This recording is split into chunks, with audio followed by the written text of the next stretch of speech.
In this video, I'm gonna be sharing with you things that I wish I knew when I first got into Idol Showdown, and possibly fighting games as a whole. One of the biggest issues that I ran into was that the in-game tutorials never show you how to actually play a match. They show you piece by piece what your character can do. But then you get into a match with the freedom to do like 20 different things you just learned about, and then you get your ass kicked while realizing you have no idea when to use anything. My goal with this video is to help you get started on understanding what you can do by talking about the absolute basics of most fighting games.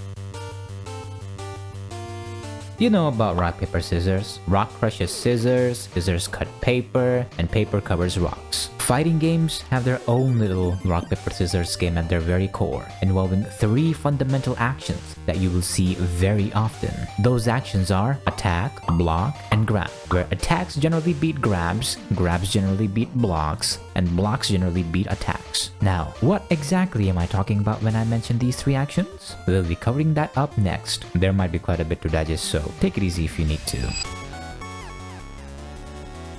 This is when you press a button and your character does an attack relevant to the button you pressed. You press the medium button, your character throws a standing medium attack. You press the light button while holding down, your character does a low hitting light attack. If you're close enough to the opponent, you will hit them. And if you're not, you can simply just walk closer to them until your attack can reach them. Obviously, your opponent will also try to do the same to you in return, which is where you use the next action in order to defend yourself.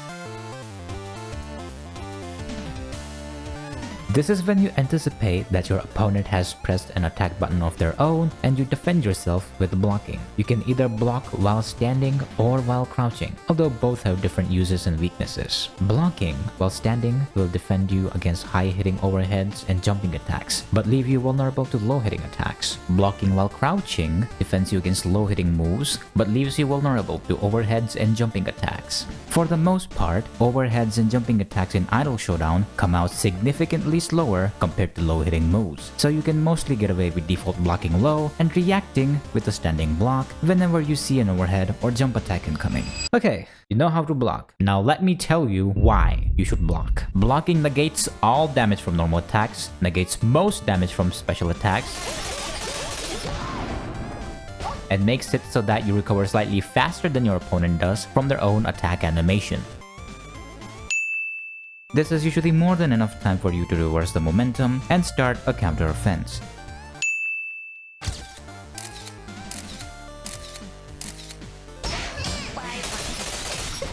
That being said, there are a few cases where you won't necessarily recover faster than your opponent does. These mostly involve either jump attacks, projectiles, or other moves designed specifically to recover faster than you do from blocking. Though these are usually the exception and not the norm. Regardless, blocking is still significantly better than taking 100% of the damage from those attacks. Now, what if you come across an opponent that simply just blocks everything you throw at them? You press attack after attack but nothing gets through. This is when the final piece of the puzzle comes into play.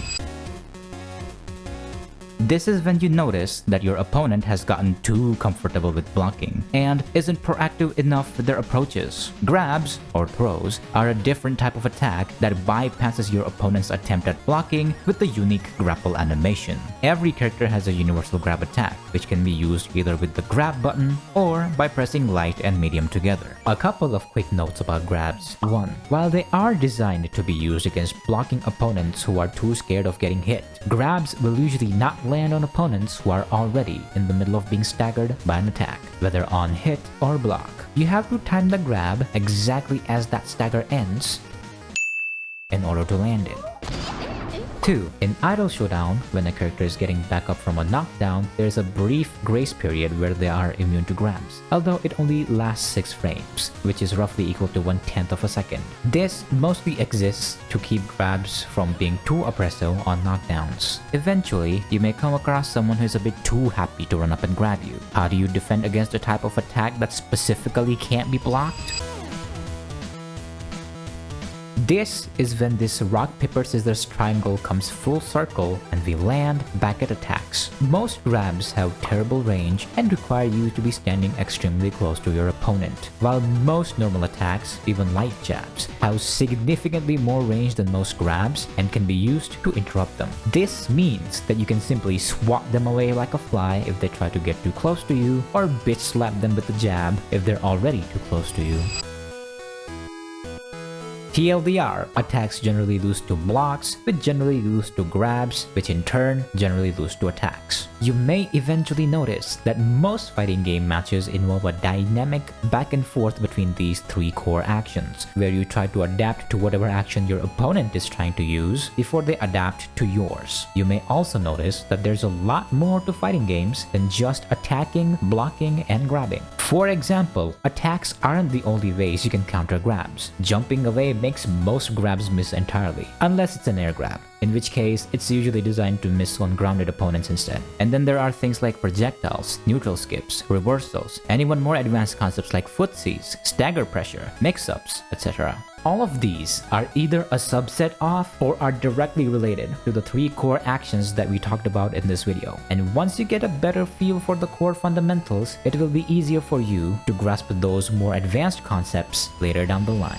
One final tip before I go. My goal with this video was to introduce you to one of the most basic interactions that can happen in a fighting game. But there is always a chance that I may have missed some important details related to those fundamentals, whether it's because of lack of foresight or experience. In any case, please do not limit yourself to just this one video. Watch loads of other videos on fighting game fundamentals. Hell, this goes for anything that you're serious about learning. I want you to do a lot of research and try to build your own understanding of fighting games based on the answers that you find from other people. After all, sometimes it's not about finding the right answer to a question, but about what you can personally learn after looking at other people's answers. I'll be adding videos from other people that may be worth watching in either my description or pinned comment. But aside from that, I wish you the best of luck.